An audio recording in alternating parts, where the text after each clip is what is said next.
नमस्कार जय जगन्नाथ दर्शक बंधु आप निश्चय जानी सारे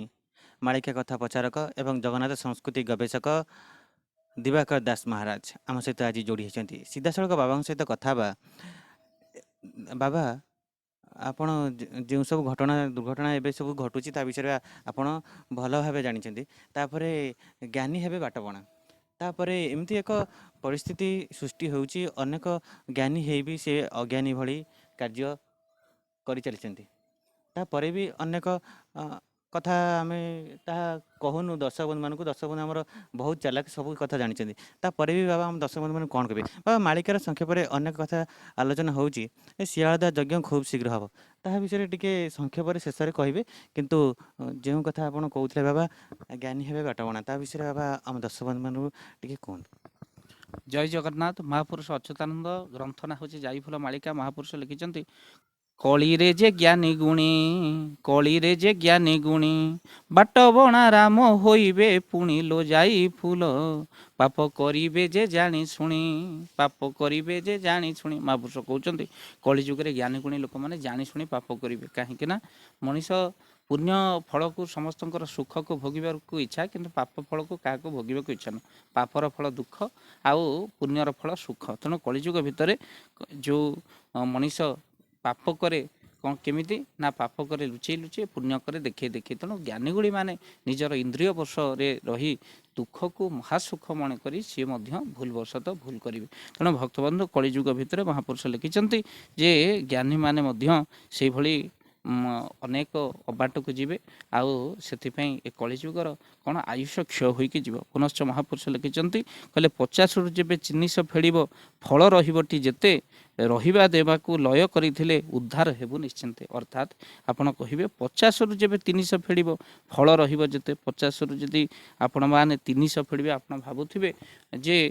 50 रु तो 300 केबे फेड़ी हेबो नै फल केमती कौन रहिबा केमती अर्थात आपण देखंतु 50 होचे वर्ण अक्षर आउ ये वर्ण अक्षर आम जानछन ओडिया वर्ण अक्षर होचंती 50 आउ ताधरु 300 अर्थात 300 फेड़िबो कौन ना तीनटा दंतेश तालबेश तापरे मूर्धन्यश अर्थात कौन आपण 300 सरे सत्य सबले सत्य कहिबे तापर स होची शांति शांति रे रहिबे आउ त सहित आपण देखंतु कलिजुग भितर सबले सत्य रे चलिबे आउ जदि सत्य न रहिला शांति न रहिला आपण सत्य रे न चलले अबाटरे जीवे तेणु से निश्चिंत भाव में कलिजुगे महापुरुष लिखिं कहले सर्वमत भोले काल कटाइबे होइब भक्ति हानि धर्म बोली जो जोड़िए अक्षर न जानी होइबे ज्ञानी कलिजुग भितर धर्म बोली दुईटी अक्षर न जानी अनेक मने मने ज्ञानी हेबे ता सहित महापुरुष लिखिं अनेक देखाणिया भाव में से माने कौन करेंगे देखाणिया भाव को बोहिबे महापुरुष लिखिं कहले हृदय भक्ति न थाई हृदय भक्ति न थाई देखाणिया दियो पूजिबे से हिलो जाई फूल पुणी पर अनिष्ट जे चिंतई पुणी अनिष्ट पर चिंता करेंगे देखाणिया होइकी ज्ञानी बोलाइबे तेणु कलिजुग भितर यही सब मनुष्य हे बोली महापुरुष लिखिं तेणु इंद्रिय वर्षे मनीष अनेक भूल करिवो आ जहा फल ज्ञानी बाटबणा हेबे एक कथा महापुरुष लिखिं बाबा जो कथा कहले बाटबणा हेबे अनेक तो बाटबणा होउछंती किंतु बाबा अनेक परिवार रे अनेक घटना एबे घटुची ता कौन संकेत देउची बाबा। निश्चिंत भाव में कली शेष बेले निश्चिंत भाव में अनेक प्रकार घटना घटव घर एवं समस्त मंदिर प्रति बदले मशाणी हो गला मशाणी किंतु मंदिर भली है कहीं मशाणी सब घर पलटि तेणु जहाँ भी किंतु महापुरुष लिखी होम यज्ञ हो प्रति ग्राम लोके मातिबे मो नाम प्रेम निश्चिंत लोक मान भर परिवर्तन आसब होम यज्ञ प्रति ग्राम होम यज्ञ हो प्रति ग्राम आउ निश्चिंत भाव में जो शियालदा यज्ञ कथा कहले निश्चिंत भाव में कली शेष महापुरुष लिखिं जे से स्थान रे यज्ञ हेबो अनेक भक्त मान रुंडीभूत हेबे तार खूब निकटतर संकेत मिलगला निश्चिंत भाव में तार प्रभाव पड़ो यज्ञ कौन खूब शीघ्र हम निश्चिंत भाव में महापुरुष लिखिं से कथा जितेबाला यज्ञ शियालदार हम से कली निकटतर बोली महापुरुष लिखिं तो निश्चिंत बरहुल अच्युतानंद महापुरुष मस्तक स्पर्श कर शियालीदार यज्ञ हम चितल माछर कंटाल बहुल आउ बौला कुम्भीर हाड़ महापुरुष अनेक कथा लिखिं से समय कथा भी लिखिं 6टी जिला जलार्णव हो इंटरनेट बंद हम ता सहित अनेक कथा लिखिं महापुरुष अनेक कथा सत्य है देखो जो जगार युद्ध हो जो जगार କ'ଣ ହେଉଛି ନା ପରସ୍ପର ଭିତରେ କ'ଣ ନା ଗଣ୍ଡଗୋଳ ହେଉଛି, ସେ ଜାଗାରେ ଇଣ୍ଟରନେଟ୍ ମଧ୍ୟ ବନ୍ଦ ହେଉଛି, ବ୍ୟାଙ୍କିଂ ସିଷ୍ଟମ୍ ବନ୍ଦ, ସବୁ ବନ୍ଦ ହେଇଯାଉଛି। ତେଣୁ ମହାପୁରୁଷଙ୍କର କେଉଁ ବାକ୍ୟ ଅସତ୍ୟ ନୁହେଁ, ସବୁ କାହିଁକିନା ପର୍ବତ ଶିଖରେ ଫୁଟିବ କହିଁ ଅଚ୍ୟୁତ ବଚନ ଟଳିବ ନାହିଁ, ଯେଉଁ ପଟ ଦେଖିଲେ ବି ମାଳିକା ସତ୍ୟ।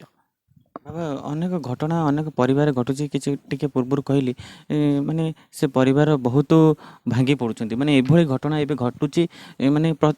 ବହୁତ ପରିବାରରେ ଏଭଳି ଘଟଣା ମାନେ ଭୟଙ୍କର ଘଟଣା ଘଟିବାକୁ ଲାଗିଛି। ଆଉ 2024 ଯେଉଁଭଳି କଥା ଆସୁଥିଲା ଭୟଙ୍କର, ଏବଂ ଆଜି ଆଗକୁ ଆସୁଛି ଜୁନ୍ 29 ତାରିଖ, ସେ 29 ତାରିଖରେ କ'ଣ ବାବା ଘଟିବ?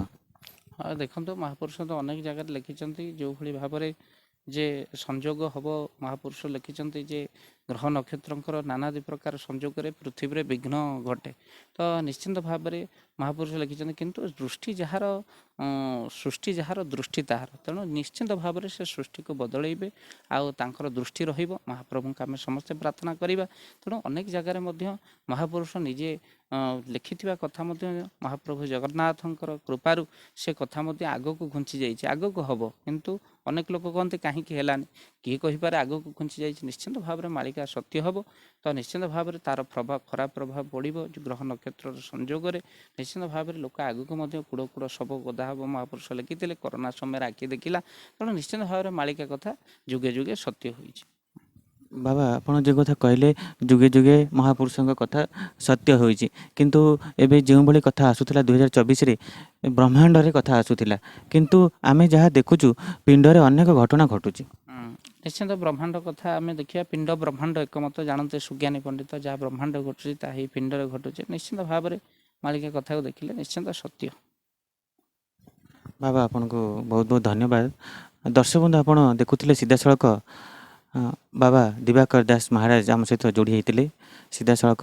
ବାବାଙ୍କର ବାର୍ତ୍ତା ଶୁଣୁଥିଲେ। ଆଜିର ଅଧ୍ୟାୟକୁ ଏଇଠି ବିରାମ ଦେଉଛୁ, ଆଉ ଏକ ନୂତନ ଅଧ୍ୟାୟରେ ଆପଣଙ୍କ ସହିତ ସାକ୍ଷାତ ହେବ। ସେ ପର୍ଯ୍ୟନ୍ତ ରହୁଛୁ। ଜୟ ଜଗନ୍ନାଥ, ଜୟ ଶ୍ରୀ ପଞ୍ଚସଖା।